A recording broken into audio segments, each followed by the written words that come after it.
Welcome back to Living Local, friends. It's time for the Board Store feature of the week. This week, we have archivist for the La Crosse Public Library, Scott Brower, with us. A face you probably recognize if you're familiar with our Rivertown series. Now, how did that come about? Because it's kind of tied into what we're going to talk about. Yeah, so Rivertown came out of Dark La Crosse, which is a project that we've been doing at La Crosse Public Library since 2013. Started as a walking tour, turned it into a trolley tour that we've now done with Explore La Crosse for over 10 years.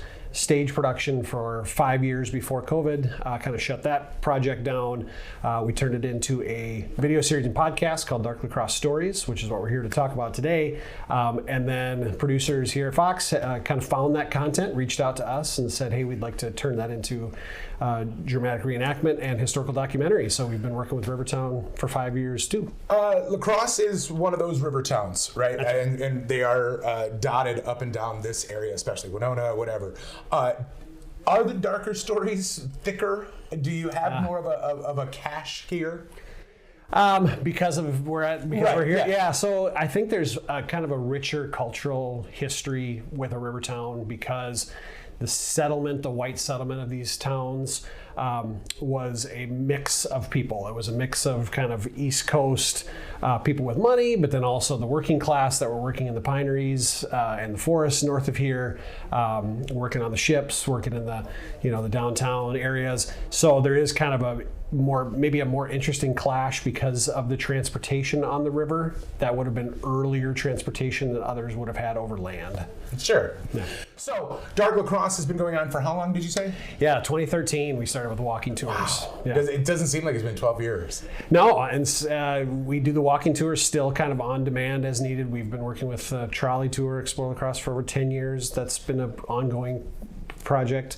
The stage production was nice for 5 years, but this Dark La Crosse Stories project, that is where we've kind of expanded it and made it available to more people all over the country, all over the world, really. Talk about this award. What's this award you guys have won? Yep, so we won the Governor's Archival Award for Governor's Archives Award for Archival Innovation from the Wisconsin Historical Society and the Wisconsin Historical Records Advisory Board. It's a pretty prestigious award. We're very happy to have received that for Dark La Crosse Stories, the video series and podcast, in which we've created over 60 episodes of this content. A lot of that content started on the stage, in the stage production. Then we said, how can other people see it that aren't here on a weekend in October to be able to go to the show at the Pump House? So we turned each one of those stories into a 15, 20-minute episode of a video series and podcast. And the award is really for our use of historic records to tell this interesting social and cultural history. Is this the first acknowledgement that Dark La Crosse has gotten? Yes.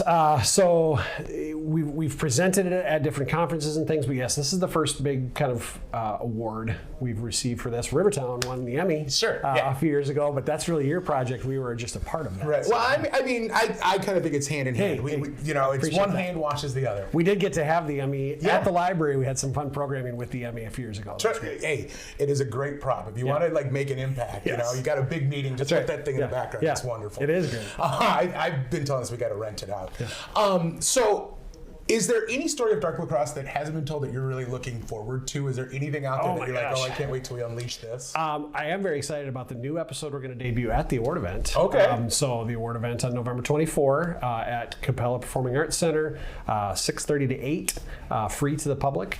We are debuting a new episode at that event after we receive the award and acknowledge all the people that have been a part of this project. The new episode is going to be about Prohibition-era FBI raids of the major illegal distilling operations in La Crosse. So that's pretty exciting to just tell this interesting story that has come about. One of my staff, Sarah Ludington, worked with a patron, and his house, we determined, had a major still in the basement during Prohibition. It was a 15-foot basement that was built after the fact. And we found some articles talking about the FBI bust of that house. And then we found some new FBI busts, or some different FBI busts of a major operation downtown in a warehouse that was kicking out 4,000 to 6,000 gallons a week. Of moonshine. So, yeah. Wow. Yeah. So, hey, our liquor love goes way back. It does.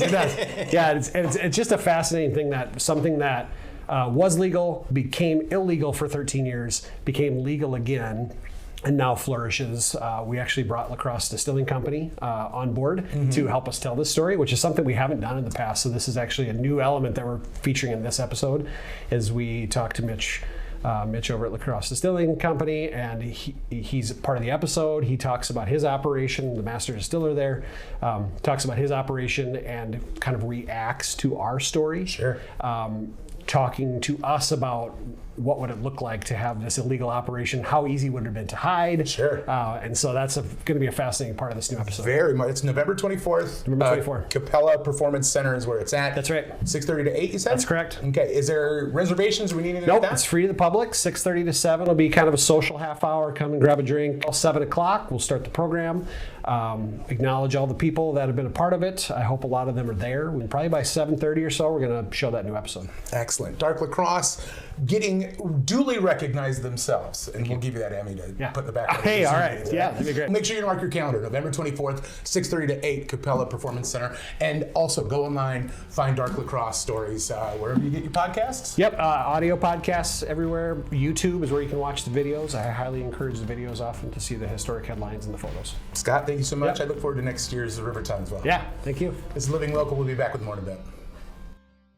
Looking to improve your home? The Board Store Home Improvements in Lacrosse is your one-stop shop for windows, doors, siding, kitchens, bathroom, and so much more. The Board Store Home Improvements. Improving your home, improving your life.